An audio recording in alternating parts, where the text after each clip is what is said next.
हल्का सा दबाना रेड बटन को। नमो अरिहंताणं नमो सिद्धाणं नमो आयर्याणं नमो वज्रायाणं नमो लोये सर्वसाहुणम्।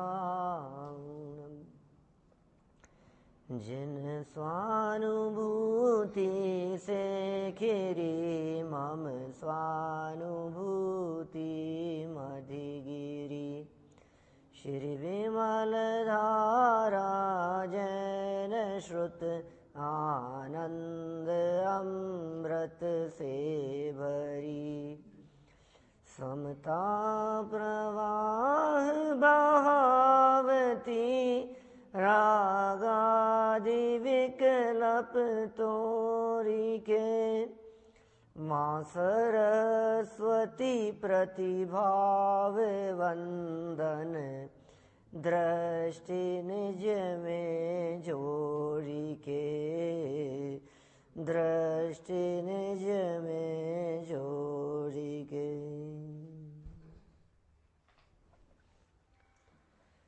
मोक्ष मार्ग प्रकाशक नामक ग्रंथ के द्वितीय परिशिष्ट के रूप में आचार्य कल्प पंडित प्रवर टोडरमल जी द्वारा लिखित रहस्यपूर्ण चिट्ठी, इसकी यहाँ बहुत दिन पूर्व अपनी चर्चा प्रारंभ हुई थी।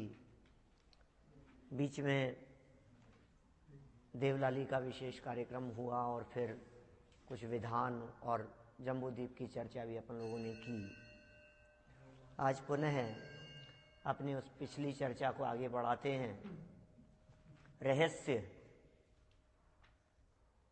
पूर्ण और चिट्ठी, माने ये ऐसी चिट्ठी है जो चिट्ठी रहस्यों को बताने वाली है। रहस्य उसे कहते हैं जिस बात की जानकारी आज तक नहीं हो, जो छिपा हो, वो रहस्य है ना। राज की बात क्या, वो रहस्य है। तो ऐसी बातें यहाँ इस चिट्ठी के माध्यम से बताएंगे जो आत्मानुभव के लिए, आत्मा अनुभूति के लिए अत्यधिक महत्वपूर्ण है। चिट्ठी किसकी थी और किसको लिखी गई, ये सब बातें हम बहुत विस्तार से देख चुके हैं। चिट्ठी आई थी मुल्तान नगर से, पाकिस्तान से, और जहानाबाद होते हुए यहाँ टोडरमल जी के पास पहुंची। उस चिट्ठी में क्या लिखा था, क्या प्रश्न थे, यह तो हमें नहीं पता, लेकिन जब हम जवाब पढ़ते हैं तो हमें प्रश्नों का भी पता लगता है और वे कैसे प्रश्न रहे होंगे, तात्कालिक परिस्थितियां कैसी रही होगी। उस जमाने में अध्यात्म रुचि वाले लोग किस तरह के थे, अध्यात्म रस के रसिया जीव उस जमाने में भी कम नहीं थे। ये बातें हमारे को ये प्रकरण देखने से पता लगता है। मुल्तान नगर के लिए शुभ स्थान शब्द का प्रयोग किया और वहां अध्यात्म की चर्चा करने वाले भाइयों के लिए अनेक उपमा योग्य ऐसे शब्दों का प्रयोग किया। फिर यथा योग्य विनय की बात कही। फिर देखो क्या भावना भाई है कि हमारे तो यहाँ यथासंभव आनंद है, हम तो मजे से हैं कि क्या आनंद है यथासंभव, घर गृहस्थी में सब ठीक है, परिवार में सब ठीक है, यही है ना यथासंभव आनंद। फिलहाल तो इस अभी कोई प्रॉब्लम नहीं है, घर में सबकी तबीयत ठीक है, बिजनेस भी अच्छा चलता है, काम भी ठीक है, यथासंभव सब ठीक है। यहाँ तो कोई किसी तरह की कोई परेशानी, मौसम भी ठीक है? अरे नहीं भाई, ये बाहरी मौसम की बात नहीं है, ये बाहरी परिस्थितियों की बात नहीं है, ये चर्चा संयोगों की नहीं चल रही है, ये बात तो अंदर की चल रही है। अंदर में शांति है या नहीं, यथासंभव आनंद की बात कर रहे हैं। कहां कि यहां माने कहां, यहां माने कहां, जयपुर में, यहां माने कहां, जौहरी बाजार में, यहां माने अपने घर में, यहां माने चित्त में, अपने चित्त में, अपने अंदर में, यथासंभव आनंद है। बोलो आप, आनंद की बात कर रहे हैं, अंदर के आनंद की बात कर रहे हैं। और यथासंभव का अर्थ हमने किया था, आपको ध्यान होगा, भूमि का अनुसार गुणस्थान प्रमाण, गृहस्थ दशा है तो चौथा गुणस्थान, देशवृत्ति है तो पांचवा गुणस्थान, जिसकी जो अवस्था हो उस प्रमाण में यहां आनंद है। और भावना भाते हैं तुम्हारे भी चिदानंद घन के अनुभव से सहजानंद की वृद्धि चाहिए।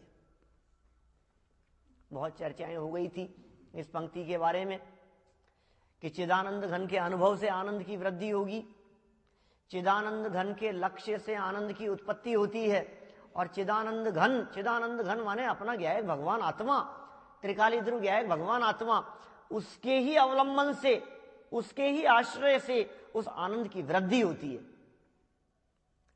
इन्होंने यहां तुम्हारे शब्द का प्रयोग करके कह दिया कि वह आनंद हमारे पास से नहीं मिलेगा। जिस आनंद की हम बात कर रहे हैं, हमारे यहां तो यथासंभव आनंद है, और तुम्हारे को जो आनंद मिलेगा वो तुम्हें अपने अनुभव से मिलेगा।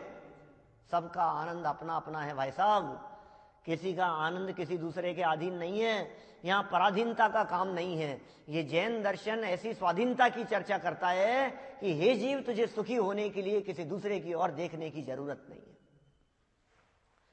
क्यों देखूं मैं किसी और की तरफ, जब मेरे पास में सब कुछ है? तो जब मेरे घर में सब सुख सुविधाएं हैं, तो मैं दूसरे की तरफ देख करके अपनी भिखारी वृत्ति का पोषण क्यों करूं?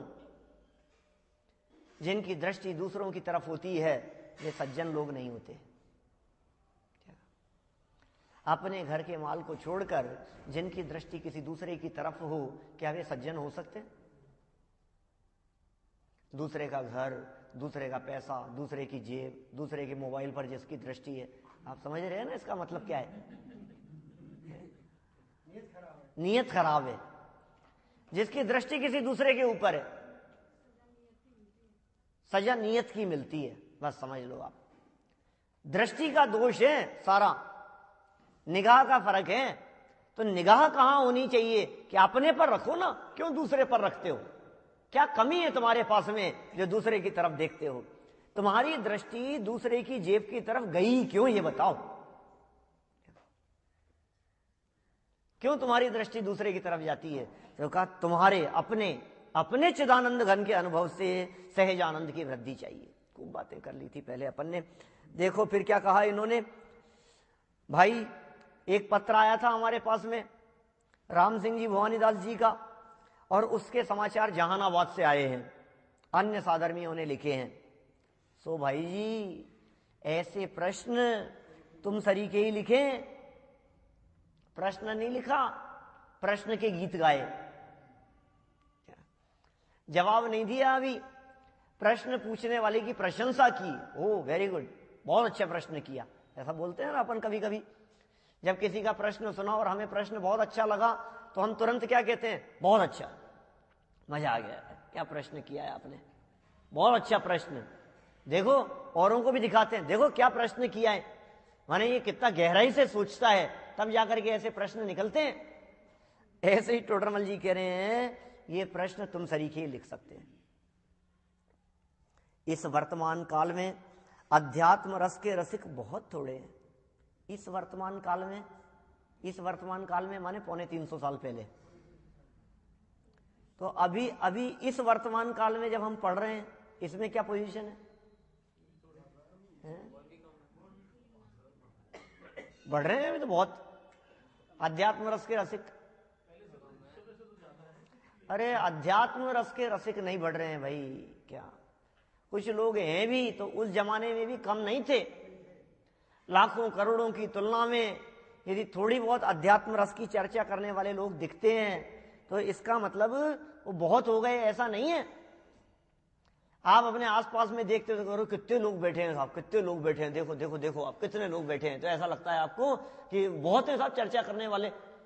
अपने मंदिर में ही इतने लोग चर्चा करने वाले, फिर और जहां जहां ऐसी सभाएं चलती होगी हिंदुस्तान में, देश विदेश में, दुनिया के कोने कोने में बहुत जगह पर चलने लगी है, तो ऐसा लगता है बहुत हो गए हैं। कि नहीं भाई, चर्चा करने वालों की बात नहीं है यहाँ, उसके रसिया की बात चल रही है क्या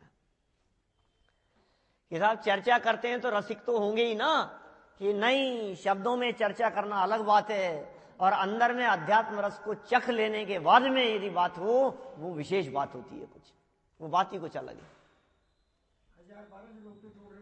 धन्य, अब देखो यहां तो इन्होंने कहा अध्यात्म रस के रसिक बहुत थोड़े हैं, चलो कोई बात नहीं, थोड़ी छूट देते हैं। धन्य जो स्वात्मानुभव की बात भी करते हैं। आप लोग करते हैं क्या? शास्त्र सभा में बैठ करके जब हम चर्चा करते हैं, जम्बूद्वीप की चर्चा लेकर के बैठे, ये तो स्वात्मानुभव की चर्चा चल रही है। गुणस्थान की चर्चा लेकर के बैठ गए, मार्गणा स्थान की चर्चा लेकर के बैठ गए। बोलो कौन कौन सी चर्चाएं करने में अपने उपयोग को लगाते हैं हम?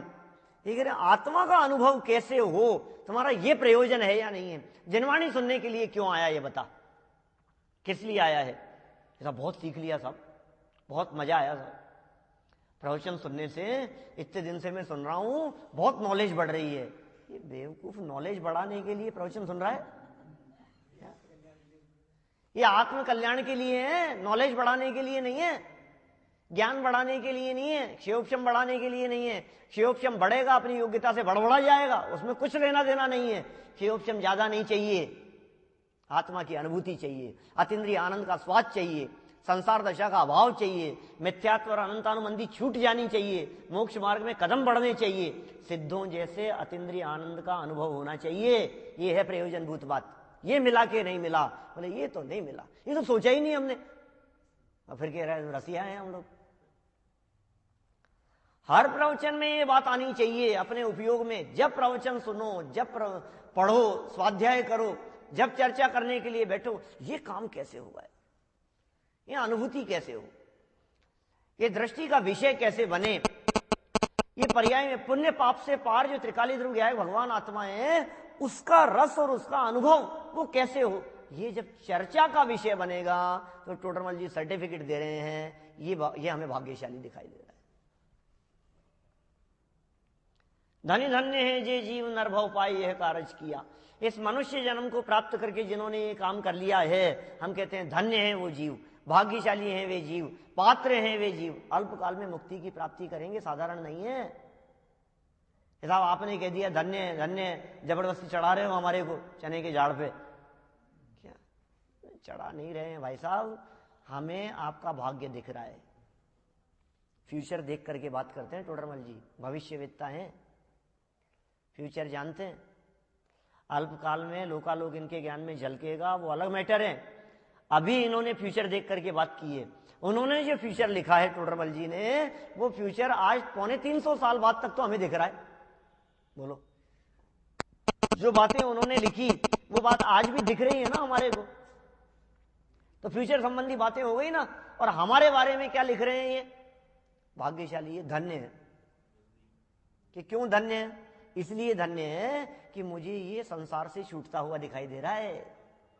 इसलिए भाग्यशाली है कि मुझे इस व्यक्ति के जीवन में वो आनंद आने वाला ये दिख रहा है जो आनंद सिद्ध भगवान भोगते हैं। मैंने नहीं कही थी हम भी वही चावल खाते हैं, ओबामा वाले, वही ब्रांड, क्या उसी कंपनी का, वही चीज, वही मटेरियल, वो ये है कि उसकी क्वांटिटी ज्यादा होती है और हमारे थोड़ी सी कम है, इतना सा फर्क है। ऐसे ही हम कह रहे हैं पता है कैसा आनंद आएगा। कौन से आनंद की बात कर रहे हैं? अनंत भगवान, अरे महावीर भगवान, तुम्हें पता है कौन सी क्वालिटी की बात कर रहे हैं हम? ओबामा ट्रंप की बात नहीं कर रहे हैं, आपके मोदी की बात नहीं कर रहे हैं, नरेंद्र की क्या हम किसकी बात कर रहे हैं यहां? हम ये कह रहे हैं आपको जो आनंद आएगा वैसा आनंद महावीर भगवान भोग रहे हैं वर्तमान में। क्या वैसा आनंद आदिनाथ भगवान भोग रहे हैं। 2400 तीर्थंकर, अनंत केवली, अनंत आनंद सिद्ध भगवान जिस आनंद को भोग रहे हैं, बोलो वैसा आनंद चाहिए कि नहीं चाहिए? पता नहीं, हाँ कहते तो है, हाँ चाहिए तो सही, ये हाँ गर्दन डरन थोड़े ना काम चलता है, असली रुचि है या नहीं है। तो देखो ये बात जो इन्होंने कही, इस बात का प्रमाण दे दिया, भाग्यशाली होने का प्रमाण दे दिया कि वो अल्प काल में मोक्ष का पात्र होगा। पद्मनंदी पंचविंशतिका में एकत्व विंशति की चर्चा की है। क्या कहा इन्होंने? तत्प्रति प्रीति चित्तेन येन वार्तापि ही श्रुता निश्चितं स भवेद् भव्यो भावी निर्वाण भाजनम। क्या कह रहे हैं? तत्प्रति, तत्व की चर्चा को अत्यंत प्रीति चित्त से येन वार्ता अपि ही श्रुता, जिसने इस वार्ता को, जिसने इस चर्चा को सुना भी हो, कहते हैं निश्चितम, गारंटी है, स भवेत, वो होता है, भव्यो, भव्य होता है। कैसा भव्य होता है? भावी निर्वाण भाजनम, भविष्य काल में, अल्प काल में निर्वाण का पात्र होता है। निर्वाण भाजनम, अल्प काल में वो निर्वाण बनने का पात्र है वो जीव, जिसने इस तत्व की चर्चा को कान से सुना हो। लेकिन एक शर्त लगा दी इन्होंने आगे, प्रसन्न चित्त से सुनाओ। ये क्यों साहब, हमने कभी ये बात सुनी नहीं क्या?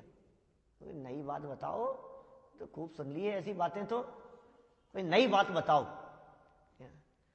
अरे भाई, जो बात बता रहे हैं उस बात को प्रसन्न चित्त होकर के सुन, रुचि पूर्वक सुन। अंदर में उत्साह आना चाहिए, अंदर में प्रसन्नता होनी चाहिए।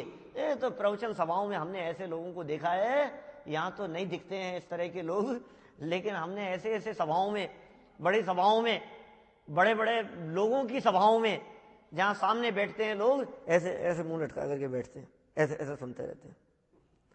अबे कोई बात आती थोड़ा थोड़ा गर्दन हिलाते रहते हैं। क्या आधे नींदों में आधी अधूरी बात सुन रहे हैं, उत्साह ही नहीं है। और देखो सुनो, अभी आत्मा की चर्चा चलती है तब तो ऐसे ऐसे सुन रहा है।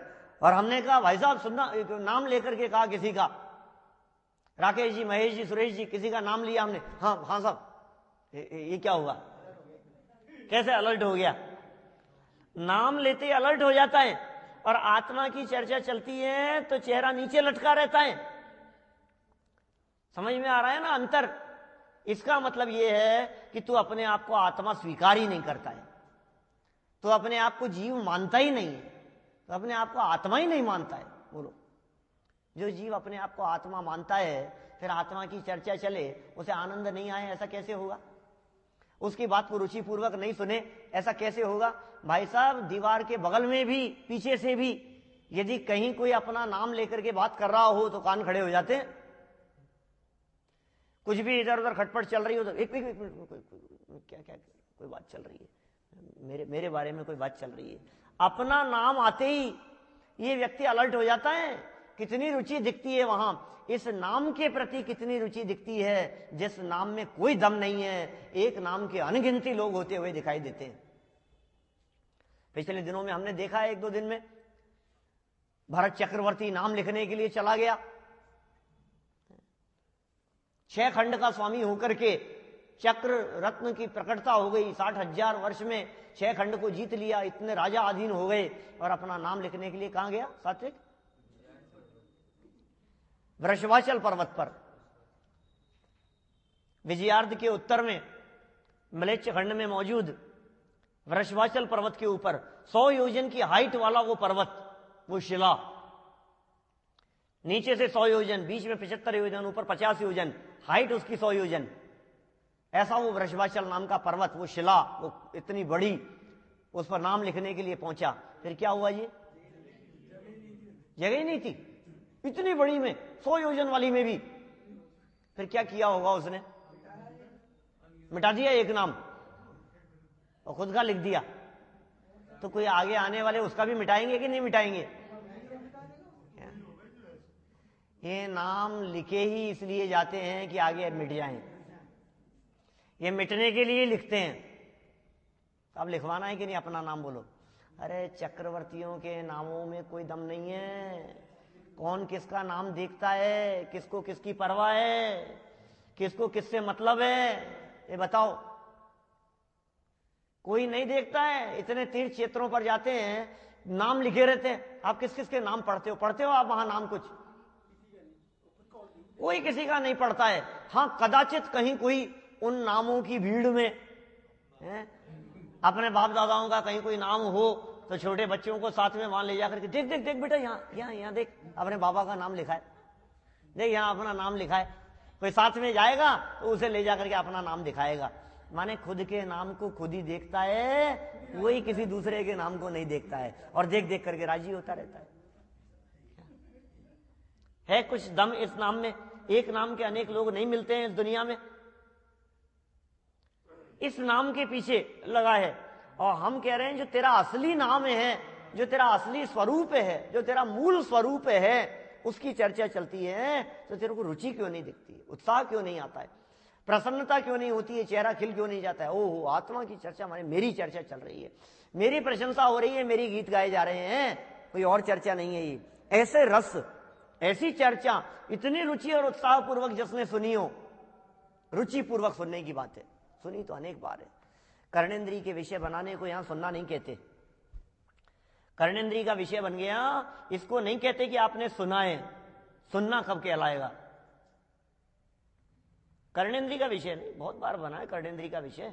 तीर्थंकर परमात्मा की दिव्य ध्वनि सुनने के लिए भी गया, उसके बावजूद भी आचार्य कुंद कुंद स्वामी चौथी गाथा में कहते हैं, क्या बात कही है, सर्व सुध परिचित अनुभूत भोग बंधन की कथा। देखो, आचार्य कुंद कुंद स्वामी आपके घर में आके नहीं देखा, आचार्य कुंद कुंद स्वामी मेरे से मिले नहीं, वो 2000 साल पहले हुए, लेकिन फिर भी क्या कह रहे हैं, सबकी बात कह दी उन्होंने एक ही लाइन में। क्या हालत है सबकी, है सर्व सुध, सब परिचित है, सबकी सुनी हुई है सर्वश्रुत परिचित अनुभूत भोग बंधन की कथा, पर से पृथक एकत्व की उपलब्धि केवल सुलभ ना। ये चर्चा सुलभ नहीं है, एकत्व की चर्चा, एकत्व विभक्त भगवान आत्मा की चर्चा, ये सुलभ नहीं है, ये कभी सुनी नहीं है इस जीव ने। प्रभु आप कह रहे हो कभी सुनी नहीं है, हमने शास्त्रों में ऐसी बात पढ़ी है। ये जीव तीर्थंकर परमात्मा के समूह शरण में गया, अनेक बार वहां जाकर के इसने दिव्य ध्वनि का लाभ प्राप्त किया, साक्षात तीर्थंकर परमात्माओं की दिव्य ध्वनि को इसने सुना है, एक दो बार नहीं अनंत बार सुना है, और आप कह रहे हो सुना नहीं है। ये दोनों बातों में परस्पर विरोध दिखाई दे रहा है कि सुन भाई, कर्णेंद्री का विषय बनाया है, बस कान का विषय बना लिया, प्रवचन सभा में आकर के बैठ गए, पौन घंटा बैठे रहे, बातें सुन ली और खड़े होकर के वाह वाह कर दी और उठ करके चल दिए, बस ये हुआ है। जो अंदर में अपने को आप रूप अनुभव करने की बात है, स्वयं को स्वयं रूप अनुभव करे, पर से भिन्न, राग से भिन्न, विकार से भिन्न आत्म तत्व की अनुभूति के लिए जो काम होना चाहिए वो काम नहीं हुआ है। और जिसने ऐसी प्रीति पूर्वक ये काम कर लिया है वो कहते हैं बहुत भाग्यशाली है, अल्पकाल में निर्वाण की प्राप्ति करेगा। इसका नाम है रुचि। कि साहब बहुत रुचि है हमारे को, अरे रुचि नहीं है। रुचि किसे कहते हैं, तू तो कहते बहुत रुचि है, रुचि नहीं। किसी व्यक्ति से हम बात करते हैं ना, कई लोग मिलते हैं समाज में, ऐसी बातें कहते हैं, पंडित जी रुचि तो बहुत है लेकिन बस आने का टाइम ही नहीं मिलता। क्या रुचि तो बहुत है लेकिन बस क्या करें, सुनने के लिए थोड़ा सा टाइम नहीं है, टाइम नहीं है, बस इच्छा तो बहुत है, मन तो बहुत करता है हमारा, लेकिन बस टाइम ही थोड़ा ऐसा है। बस एक बार ये काम निपट जाए, एक बार ये हो जाए, एक बार इसकी शादी हो जाए, एक बार ये फ्री हो जाए, एक बार रिटायरमेंट हो जाए, बस फिर उसके बाद में क्या है, फिर फ्री है। जो लोग रिटायरमेंट के लिए कहते रहे वो रिटायरमेंट के बाद में दूसरा जॉब तलाशते हैं, बहाने बनाता है। किसको ठग रहे हैं हम, अपने आप को ही ठग रहे हैं भाई साहब। कुछ दम नहीं। देखो क्या कह रहे हैं, अत्यंत प्रीति से, बहुत रुचि की बात नहीं है, थोड़ी बहुत भी नहीं है। रुचि कहते हैं कैसे जानते हो आप, सूत्र है रुचि अनुयायी वीर्य। रुचि के अनुसार शक्ति काम करती है, रुचि के अनुसार आपकी प्रवृत्ति होती है, बिना रुचि के प्रवृत्ति नहीं होगी। रुचि अनुयायी वीर्य, इसका मतलब ये छोड़ करके कहीं दूसरी जगह पर जाता है, इसका मतलब वहां की रुचि है। एक व्यक्ति को हमने कहा भैया प्रक्षाल का समय है, आओ प्रक्षाल कर लेते हैं। तो नहीं कपड़े शुद्ध नहीं है, आप ही कर लो, कोई बात नहीं। दूसरे दिन मिले, हमने कहा चलो यार थोड़ा घूम के आते हैं। बोले आया 5 मिनट में चेंज करके आता हूं। पॉइंट समझ में आ रहा है क्या?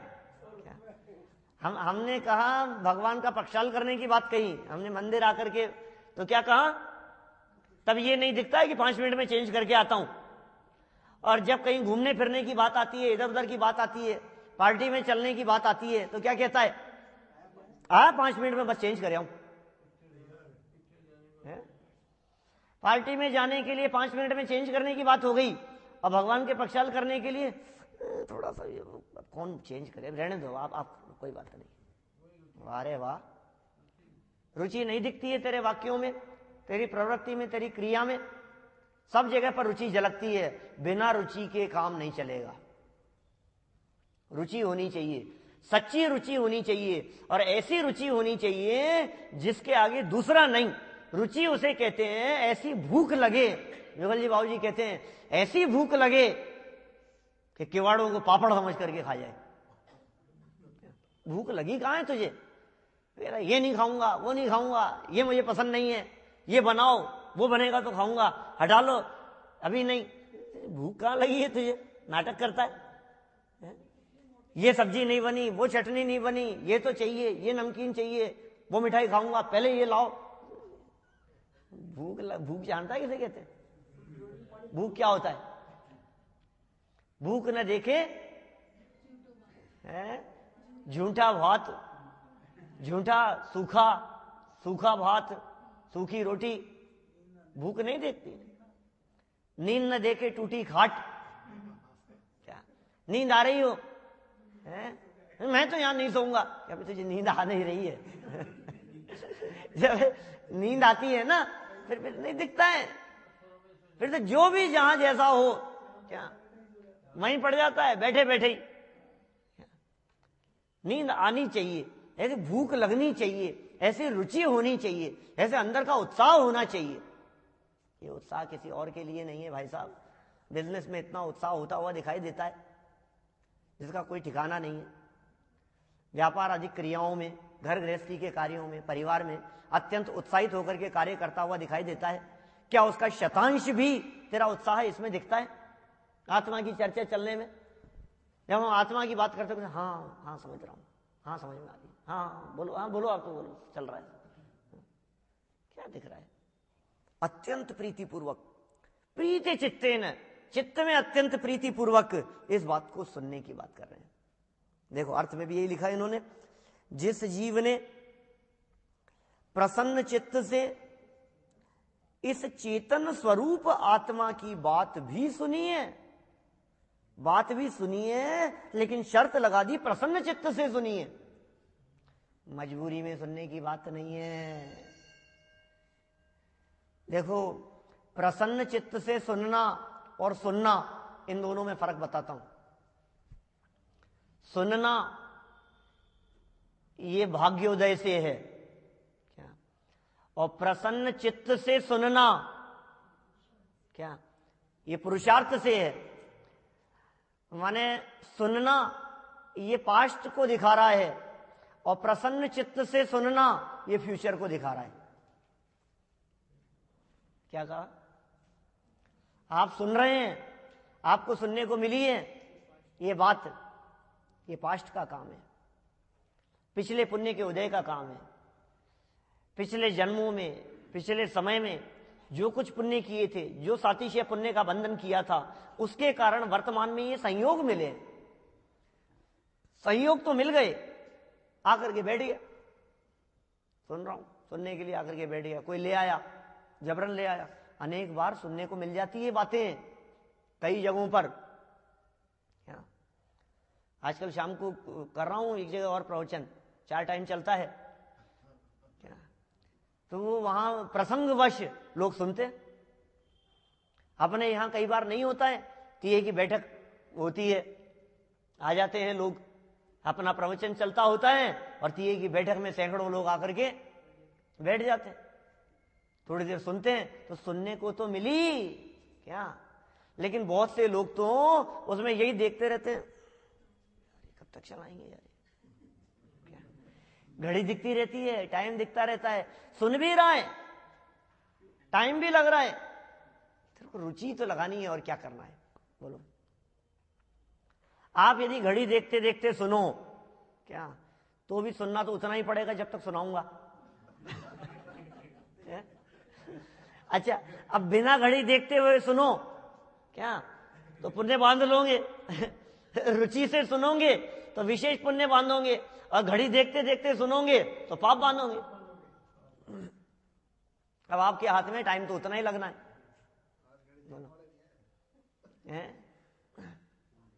देखो क्या कहा इन्होंने, प्रसन्न चित्त से, मजा आ गया साहब, बहुत प्रसन्न चित्त। अरे ऐसे भागे सुनने के लिए, आत्मा की चर्चा जहां चलती हो उसे सुनने के लिए 100 काम छोड़ करके भागता है, 1000 काम छोड़ करके भागता है। यहां तो दशा उल्टी दिखती है, एक काम आ जाता है तो प्रवचन छूट जाता है। आप कहते रुचि बहुत है, साहब कल क्यों नहीं आए, क्या उनकी बैठक में जाना था, क्या बोलो, कितना उत्साह दिखता है हमारे को। आज गए कई लोग, बोलो कैसी बात कह रहे हैं। आपकी रुचि किधर की है, जिधर की रुचि होती है उधर कदम बढ़ते हैं। क्या होगा जी किसी की बैठक में नहीं जाओगे तो, अरे नहीं साहब समाज में रहते हैं, जाना पड़ता है। आप क्या बात कर रहे हो, जाना तो पड़ता ही है, निभाना तो पड़ता ही है। देखो कई बार कहते हैं विजय अंकल हम तो बीच वाले दिन जाए आते हैं, दिन में बैठे आते हैं क्या, दूसरे दिन, क्योंकि इधर क्यों नुकसान करें, जीवन का कुछ भरोसा नहीं है ना। दूसरे की बैठक में जाए और अपनी बैठक की तैयारी हो जाए, ऐसा नहीं होता है। कौन सी तैयारी, रास्ते में जाते जाते जीवन पूरा हो गया, तीसरा दिन तेरा होगा, फोटो छप जाएगी अखबार में। फोटो करता है ना, खूब नाम की बात करता है ना, तेरा नाम सब पढ़ेंगे, तेरे परिचित भी तेरे अपरिचित भी, तेरी फोटो सब देखेंगे न्यूज़पेपर में छपी हुई। हाँ, हम ही नहीं रहेंगे देखने वाले। रुचि किधर है, अपनी रुचि को अंदर से टटोलना चाहिए। किसी और की बात नहीं है भाई, हम औरों की बात क्यों करें, हम तो अपनी रुचि और अपने उत्साह को अपने अंदर में टटोलने की बात करते हैं। हमारी जिनवाणी सुनने की, तत्वाभ्यास करने की, आत्मा वस्तु स्वरूप को समझने की और आत्मा का अनुभव करने की रुचि कितनी है, और विषय विषय की रुचि कितनी है बोलो। दौड़ता चला आता है, मनपसंद यदि भोजन बनने वाला हो घर में पता लग जाए तो 1 घंटे पहले आ जाए ऑफिस से, आज तो ये बनने वाला है, और यहां टाइम निकलने दो भी थोड़ा सा, लास्ट में खत्म होते होते चल के बैठेंगे। सुनने का सुनना हो गया, प्रवचन सभा में आते हैं वो भी हो गया, क्या हाजिरी भी लग गई, और ठीक है भाई साहब विषय को पढ़ करके आओ, पढ़ करके आओ, जाने के बाद में फिर पढ़ो क्या कहा है, ये क्या कहना चाह रहे हैं, यहां इन आचार्यों ने क्या बात कही है, ये वीतरागी संत ये क्या बात कहना चाह रहे हैं, ये सच्चे सुख की बात कह रहे हैं, ये परमानेंट सुख की चर्चा करने वाले हैं यहां, इसलिए उत्साह आता है अंदर। दुनियादारी की बातों का उत्साह नहीं है, इसलिए कह रहे हैं जिसने सुनी है वो निश्चय से भव्य है, वो वास्तव में भव्य है, उसके भव्य पने के लक्षण दिखाई दे रहे हैं, और अल्पकाल में मोक्ष का पात्र होगा। अल्पकाल में ही वो जीव मुक्ति की प्राप्ति करेगा, ज्यादा लंबा समय नहीं है उसके मोक्ष जाने के लिए, जल्दी चला जाएगा वो, मोक्ष चला जाएगा। चलो ये बातें तो उन्होंने उत्साह के लिए कही है। प्रश्नकर्ता के बारे में ये बात कही है कि तुम अल्पकाल में मोक्ष की प्राप्ति करोगे। अब आगे देखो क्या कहते हैं। सो भाई जी क्या कह रहे हैं, सो भाई जी तुमने प्रश्न लिखे, उनके उत्तर अपनी बुद्धि अनुसार कुछ लिखते हैं।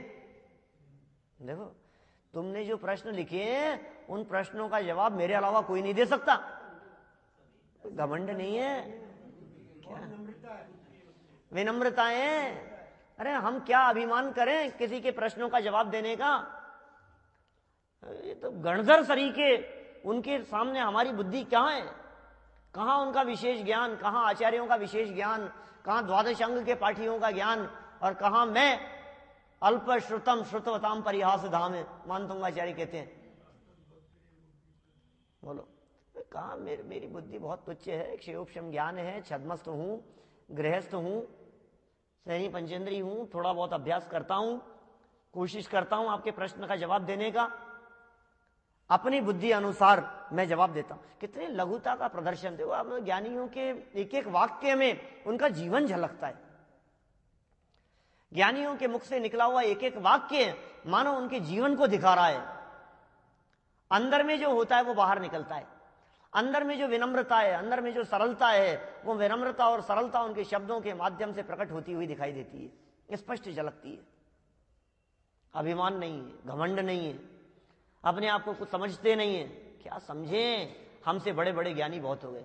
अरे साहब पता है मैं प्रवचन करता हूं यहां, अरे तू देख लंबी लाइन लगी है टोडरमल जी के पहले से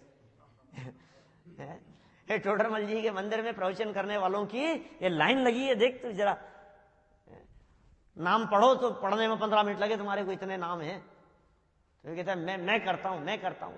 न मालूम कितने आए और मैं करते हुए चले गए। मैं कौन करता है? बकरी। कितना सुंदर कह रहे हैं, तुमने प्रश्न लिखे, उनके उत्तर अपनी बुद्धि अनुसार।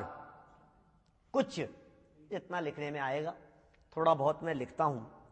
सो जानना और अध्यात्म आगम की चर्चा गर्भित पत्र। क्या कह रहे हैं?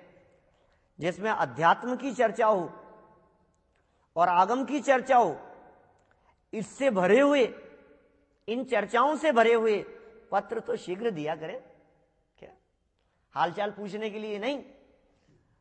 हम लोग क्या कहा करते थे बोलो? आज के 10-15 साल पहले जब इधर उधर जाते थे कहीं, तो हमसे क्या कहते थे और जाने वालों से हम क्या कहते थे? जाते ही खत लिख देना, समाचार देना। क्या राजी खुशी पहुंच गए, इसकी जाते ही चिट्ठी तो डाल देना कम से कम। मैं 10 लक्षण परमों में जाया करता था, तो जाते ही पहले वहां पहुंच करके चिट्ठी लिखता था। क्या बोलो? आप सोचो जमाना कितना बदल गया है। अब तो ठीक है, अब क्या बात करें, इतना तेजी से बदल रहा है समाना। तो ये कह रहे हैं यहां पर कि आप क्या डिमांड करते हो, आप क्या चाहते हो लोगों से। और टोडरमल जी क्या कह रहे हैं कि भाई साहब दुनियादारी की चर्चाएं करने वाले तो बहुत हैं, आपके शारीरिक स्वास्थ्य के बारे में पूछने वाले तो बहुत मिलेंगे। क्या हम यहां शारीरिक स्वास्थ्य की बात नहीं करते, हम तो तुम्हारे स्वास्थ्य की बात करते हैं। पड़ोसी का स्वास्थ्य पूछते हैं लोग, शरीर तो पड़ोसी है। हम तो अंदर की बात करते हैं। अंदर में कितने स्वस्थ हो, स्व में स्थित हो, उसे स्वस्थ कहते हैं। जैसे अपने आत्मा की खबर हो वो स्वस्थ है, जैसे आत्मा की खबर नहीं है वो अस्वस्थ है। वो स्वस्थ ही नहीं हो सकता। जिसको स्वयं की खबर नहीं है कैसे कहें कि वो स्वस्थ है? अपने आप को ही नहीं जानता है। शरीर ठीक है और कहता है मैं ठीक हूं। अंदर में तो कषायें भरी है, अंदर में तो राग द्वेष भरे हैं, अंदर में तो विकार भरा हुआ है। गड़बड़ी तो अंदर चल रही है। अंदर में कैंसर पनप रहा हो और बाहर में ठीक ठाक दिख रहा हो। अच्छा, जिसके अंदर कैंसर चल रहा हो, कैंसर की गांठ बढ़ रही हो, कैंसर के परमाणु फैल रहे हो, बाहर से वो व्यक्ति सुंदर दिख सकता है कि नहीं? अभी बहुत सुंदर दिख रहा है, हट्टा कट्टा दिख रहा है, काम करता हुआ दिख रहा है, भाग दौड़ करता हुआ दिख रहा है। कब तक? पता ही नहीं है उसको मालूम ही नहीं है। चल रही है चीज, दौड़े जा रहा है। ऐसे ही कह रहे हैं वो उसका फल कब मिलेगा? मौत है उसका फल, उस कैंसर का फल। अंदर में जो मिथ्यात्व रूपी कैंसर पल रहा है, इसका फल निगोज है, अनंत काल का संसार है, उसका इलाज कर। भाई जी क्या कह रहे हैं? अध्यात्म और आगम की चर्चा गर्भित पत्र तो शीघ्र दिया करें।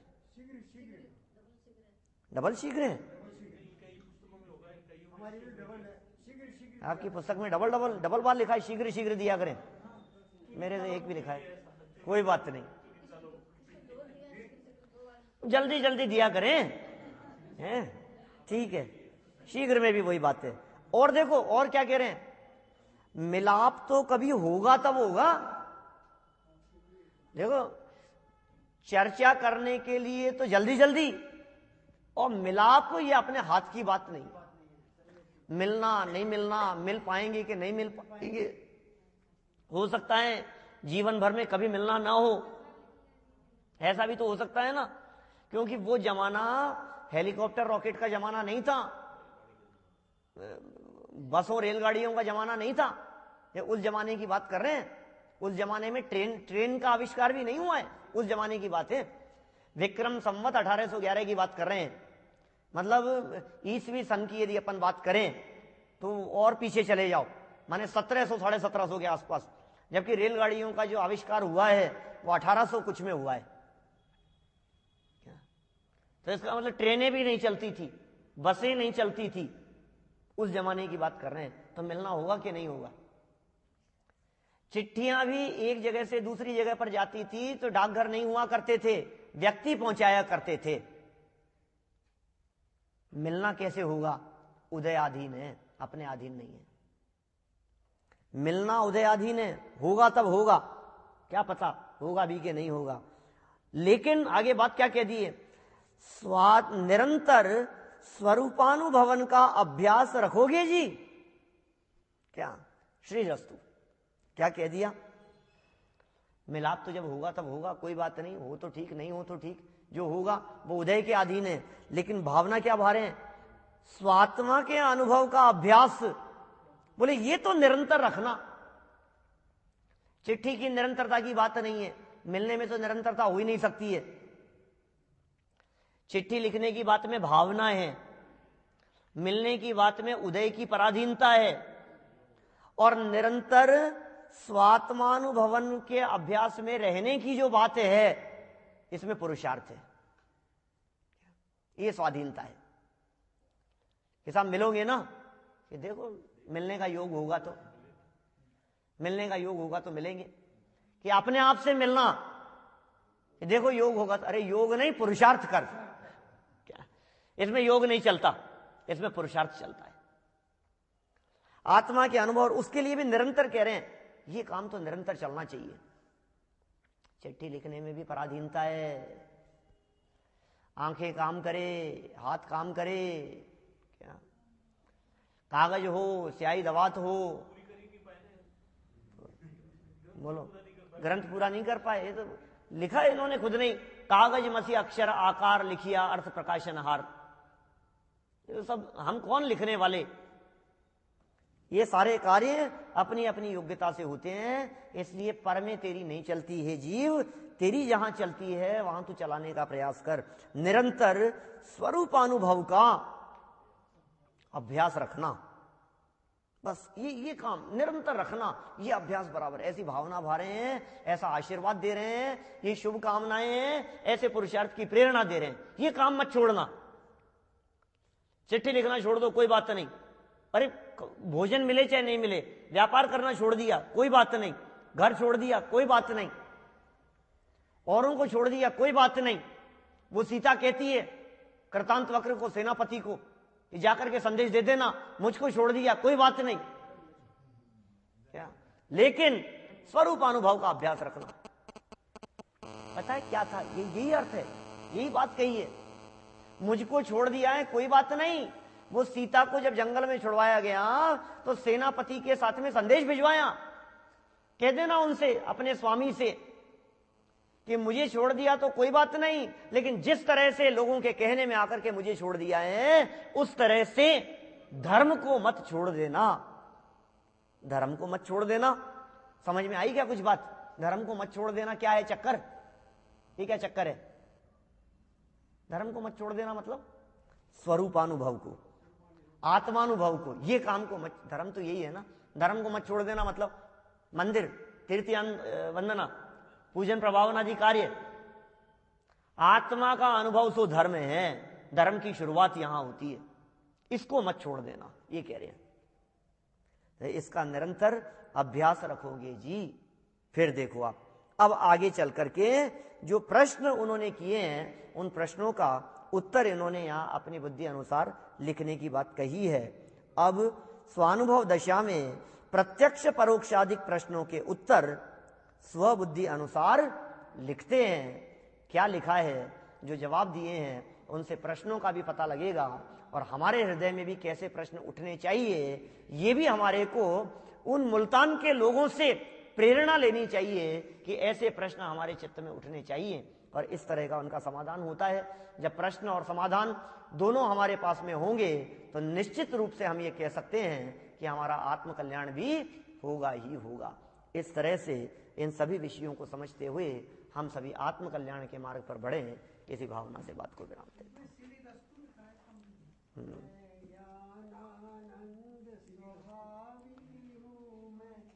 समापन वाक्य जैसा है।